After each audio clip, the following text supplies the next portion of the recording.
For some 80 years, comic books have entertained audiences both young and old. But what can they teach us about science? In this planet-saving, superhero-blazing special episode of Science and You, we explore the intergalactic union of science and superheroes. Science and You starts now.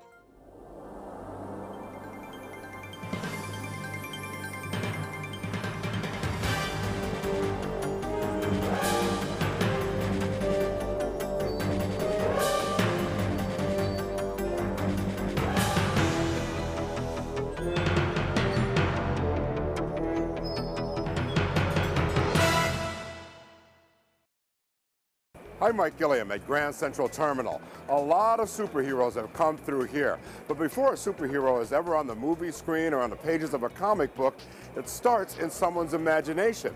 But that imagination is not allowed to run wild.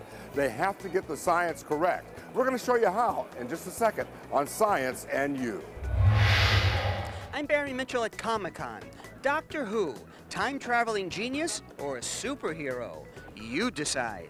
Ahead on Science and Who. You. I'm Anne Riddell. It's a common dream for little girls growing up to be Wonder Woman. But what about growing up to be a scientific superhero? More on that ahead on Science and You. Hi, I'm Ernabel Demillo. So imagine the burdens of being a superhero, having to worry about saving lives. Well, coming up on Science and You, we'll have the psychology of superheroes. Hi, I'm Tinabeth Pina. When it comes to comic books, is art imitating life? We'll find out ahead on Science and You. I'm Mike Gilliam. When you watch a superhero on the big screen, many of the plots seem believable. In fact, a lot of the things that you see in those science fiction movies end up coming true many years later. But how do they get it right? Well, they go to a guy like this man. His name is Dr. Kevin Grazier, and he has a PhD in planetary physics. He's the type of guy that helps a Spider-Man snare you in his web, allows Wolverine to draw you in, and makes Batman the true Caped Crusader. He's worked on Battlestar Galactica, Eureka, and The Event. And he says producers try to get the science right. How do producers want to ground their series in accurate science? You want to create more moments that make the viewer say, wow, and fewer that make them say, oh, please. Because when you make a viewer say, oh, please, with bad science, they transform from someone who's immersed in your creative vision to someone who's sitting among four walls in the 21st century feeling cheated, like they could have done that much better. Grazier says it's not so much that the science has to be accurate as to feel accurate, so that the viewer says, wow, that could happen. And if you've done all of your homework along the way, the audience is much more likely to take a leap with you later. So what about Spider-Man? Spider-Man, one of my favorites. Bitten by a radioactive spider. You notice that over the years, from the 60s to the more recent incarnations, as we've learned more about DNA, the story behind the spider has actually changed. So the creators of the more recent Spider-Man and then the reboot, the new Spider-Man, have done their homework and attempted to incorporate newer science in the creation of Peter Parker. How about the Hulk? Dr. Banner was irradiated with gamma rays. Now, let's go back into the 50s and 60s.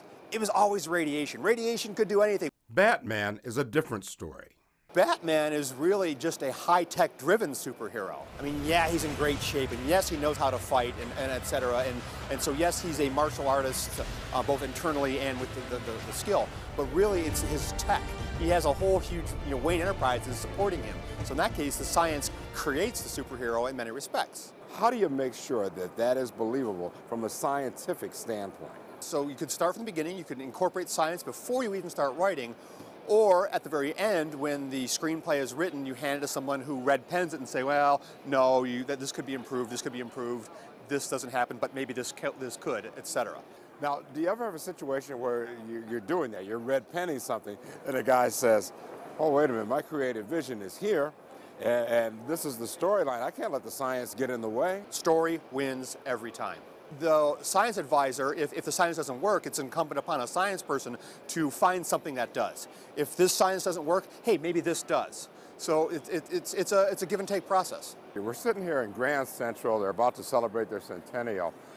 What is the one superhero movie that stands out in your mind that took place here? One of my favorites, one that kind of flew under the superhero radar in my opinion, Unbreakable.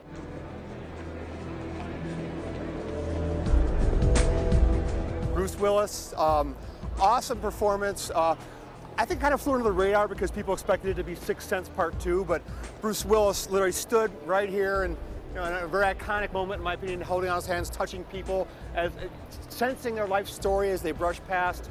Fantastic movie, fantastic place. Again, one of my favorites. But when it comes to what movie did the best job of using science to make a superhero seem believable, Grazer says one stands out. Wolverine. Wolverine, his claws, his adamantium skeleton, that's not a superpower. That's a side effect of his superpower. He has incredible healing properties, or had incredible ability to heal, which allowed him to survive the process. So his fighting skill comes from technology, but it was his healing ability that allowed him to survive that. I think that's the most believable of superheroes in my mind. Bottom line, how important is the science to the superhero genre? Marginally important. People who watch these superhero movies don't expect super accurate science. I believe they like it when you've made the attempt to ground your story in accurate science. If you tell a plausible backstory, they'll go with you on the journey when you've pushed a little bit more into the more fantastic elements. So you get that? The science is important, but only to draw you into the fantasy. I'm Mike Gilliam for Science and You. I'm Tinabeth Pina. Since the birth of Superman in 1938 and every superhero that's followed, comic books have opened our minds to the world of possibilities, to what's extraordinary, and with the help of science, to what's even possible. And at the same time, perhaps reminding us to take a look at the world in which we live in and make a difference. The artist, whether a visual artist or a literary artist, draws inspiration from the reality that is around it, him or her. I walk around the city, I have a shoulder bag, in that shoulder bag is a moleskin. I generally keep a diary, and the book is crammed with images, because I never know when one of those bits and pieces will click together and become the inspiration for a story. Chris Claremont is a prolific comic book genius who is best known for his inspired work on Marvel Comics' blockbuster X-Men series. He's been writing for the comic book industry for over 40 years, and everything from racism to feminism found their way into his comics, a reflection, he says, of the times we live in and the triumphs that can happen with the stroke of a pen. The questions and challenges that were faced by people in the real world found their counterpoints in the action of the characters in the series. We didn't want Nightcrawler to act like he looked. Yes, I'm blue, I'm furry, I have a tail, I have fangs, I have 2 fingers, 2 toes, and I teleport. I look like a monster, therefore I am a monster. But what if he's the most rational character in the team? The inner soul trumps the outer appearance. One professor has taken comic books to a whole new level. What we're doing with a social science, like communication, is we're trying to understand the interaction in society, social dynamics, and how people are using what kind of media they're using to communicate to one another. And it looks like the main medium and then the main channel just seems to be the superheroes. I feel it's a learning tool. And I mean, apart from it to be entertainment, it's also an education. What I learned through a lot of these media classes is that usually the mediums that become really popular are ones that reflect the social consciousness of its time. I always felt that comic books could teach you something. It's a mode of expression, so that artist soul maybe has something to teach you. These students took part in Professor Donovan's media communications class, where their final project had them taking a lesser-known superhero and rebooting him or her so that their adventures were socially relevant today. you know, with this project, you really have to think about, you know, well, what's the social relevance of, you know, this reboot? What are you going to do with it? How is it going to work out? And it's definitely an eye-opener. Whatever happens to these characters, it always has to be the reflection of the mindset of the time, because otherwise they would fail. Nobody would read them. You know, so when Superman is created in 1938, it's the Depression. So it was written in such a way that it's an obvious metaphor. You're working for the Spider Lady, aren't you? We can't tell you anything. Better change your mind. Sometimes I don't know my own strength. Even little kids can understand that this character is talking to a problem that we have in the world. Superheroes not only teach us about what's going on in the world socially, but there's also the added benefit of scientific learning. These days it seems to be genetics and genetic mutations, things like the XMen comic books. So definitely you can probably see a lot of kids out there who are reading XMen comic books or they're watching the movies, and this gets them thinking about something that's real. Science is a foundation source. You take those things that would seem the most fantastic, the powers, the suits, the claws, whatever, and then you relate it back to the world we live in. In the upcoming months, we can expect to see sequels to Thor, Captain America, and Iron Man at a theater or perhaps even a classroom near you. I'm Tinabeth Pina for Science and You. I'm Anne Riddell. Strong, independent, and powerful in a man's world.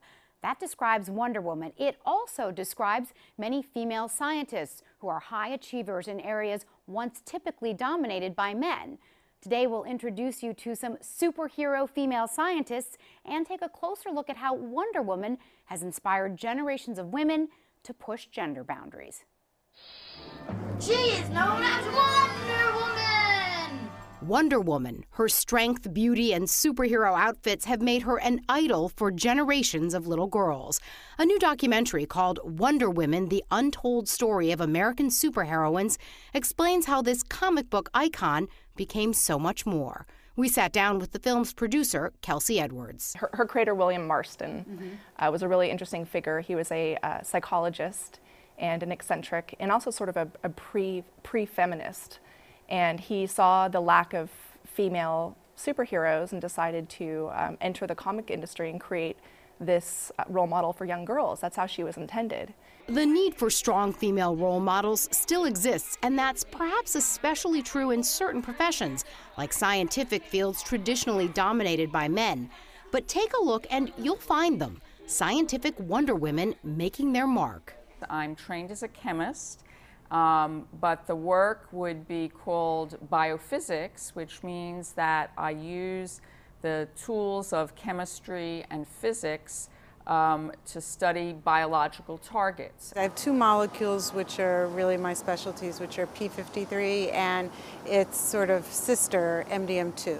The research has to do with control of cell growth and cell death.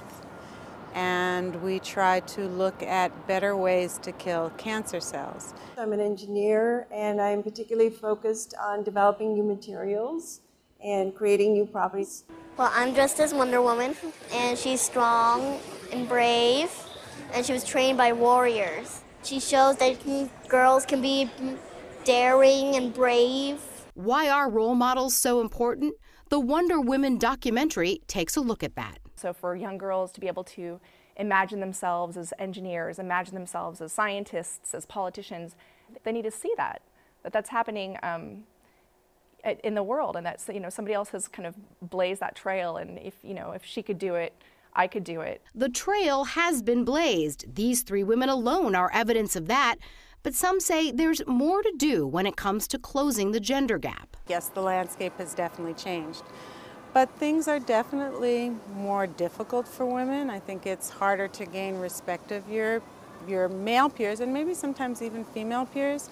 It used to be that women had, the generation before me say, that women often had to make a choice between having a family and having that kind of high-end career. I think in my students, I still certainly encounter real concern from women where I wouldn't hear it from men who are worried about how to mix all of this in. And so the conversation about gender equality continues, whether that's in a science lab or at the dinner table. My husband and I introduced my son to Wonder Woman, the actual Wonder Woman show, which is a wonderful show because it shows women in a leading role and in a strong role.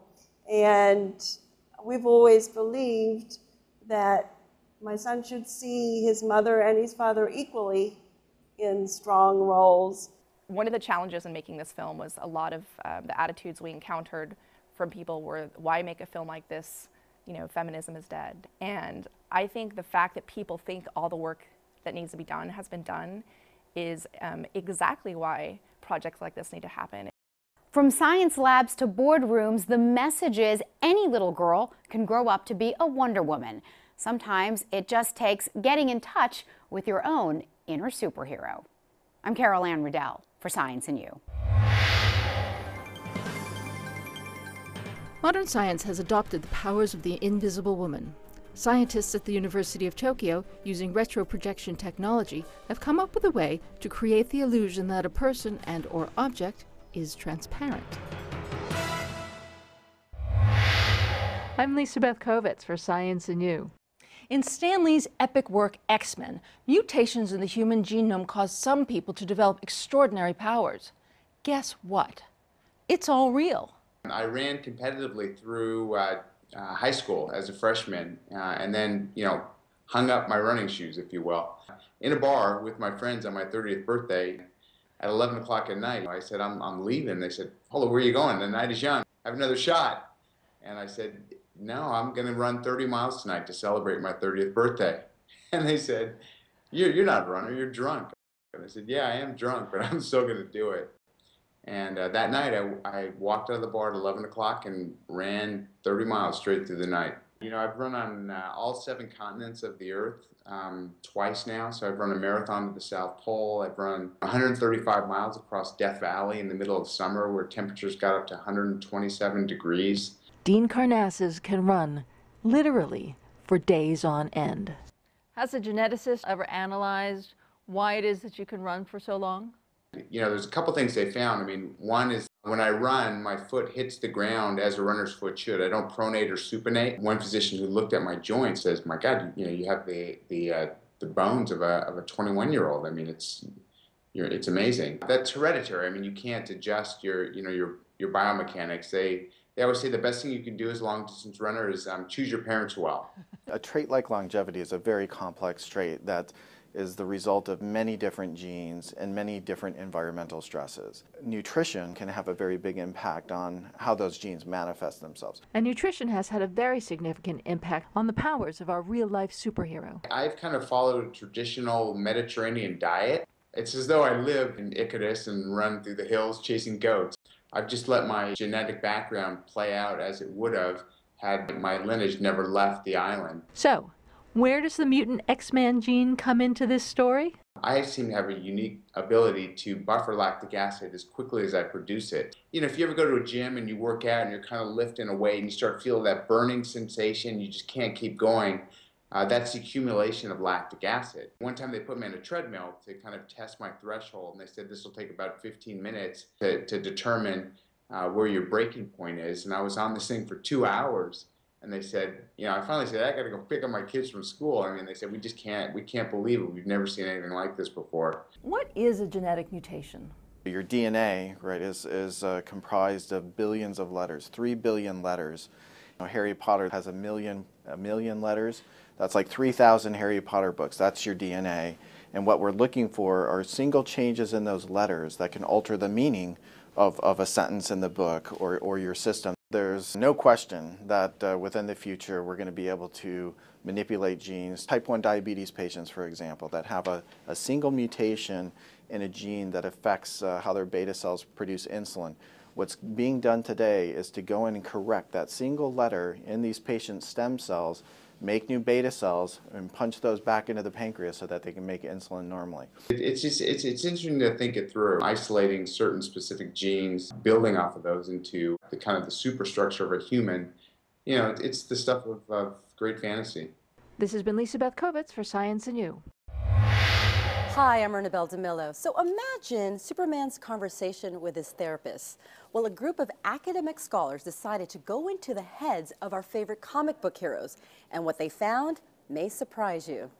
You don't owe these people anymore. You've given them everything. Not everything. Not yet. In the movie The Dark Knight Rises, Batman struggles with the idea of coming back to help the citizens of Gotham. But superheroes exist in real life too, and may find themselves facing the same struggle. I think that anyone who has the power or ability to help other people in dire need and takes that power and responsibility seriously lives under a certain amount of stress. Dr. Robin Rosenberg is a clinical psychologist and author of The Psychology of Superheroes, a collection of academic essays focusing on the psychological phenomena revealed by our beloved comic book heroes. She says they can tell us a lot about ourselves. We talked to her at Jim Hanley's universe, where we were surrounded by superheroes. For many people who have the gift and curse, if you will, of being able to make a difference in the world, many of the gains offset the stress. I think that superheroes are the exaggeration of that response.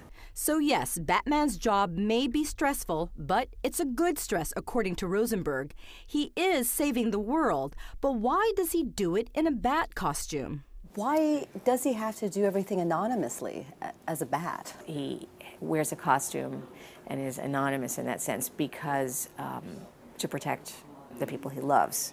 But for him, there was another reason, which is that he was trying to come up with not just a costume, but a persona that would scare criminals. Batman grew up in Gotham, a big city just like New York, and that may also have had an effect on his worldviews. But what if he grew up in the Midwest? You just have to decide what kind of man you want to grow up to be, Clark. Whoever that man is, he's going to change the world.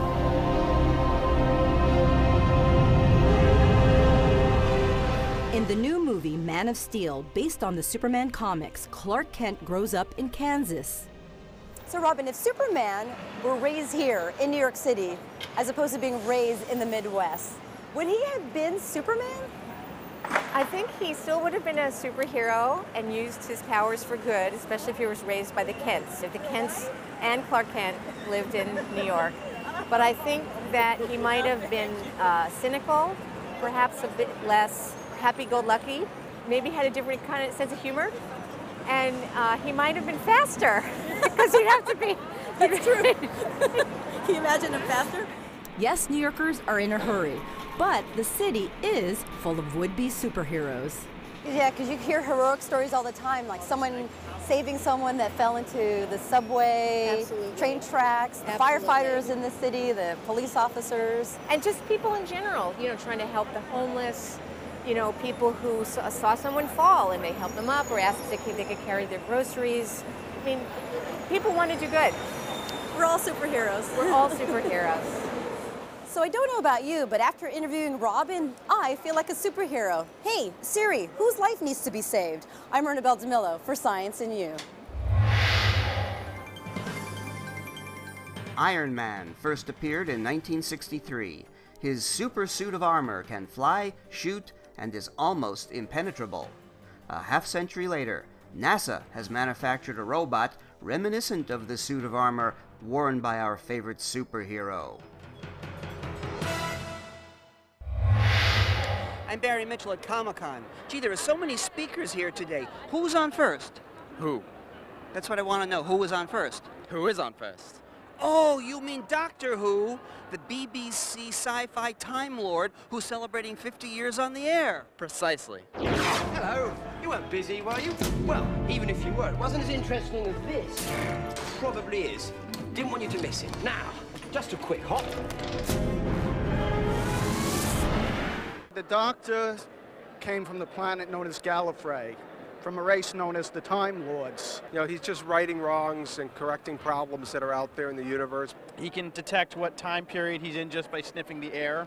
What time period are we in here, sniffing the air here in the Javits Center? I smell a lot of hot dogs and relish and stuff. It's a pretty tasty environment. Do you have a favorite Doctor Who? 11 actors have played him since 1963. I think that they've all done wonderfully with the characters that they've done. I have another famous doctor with us here, Doc Brown from Back to the Future.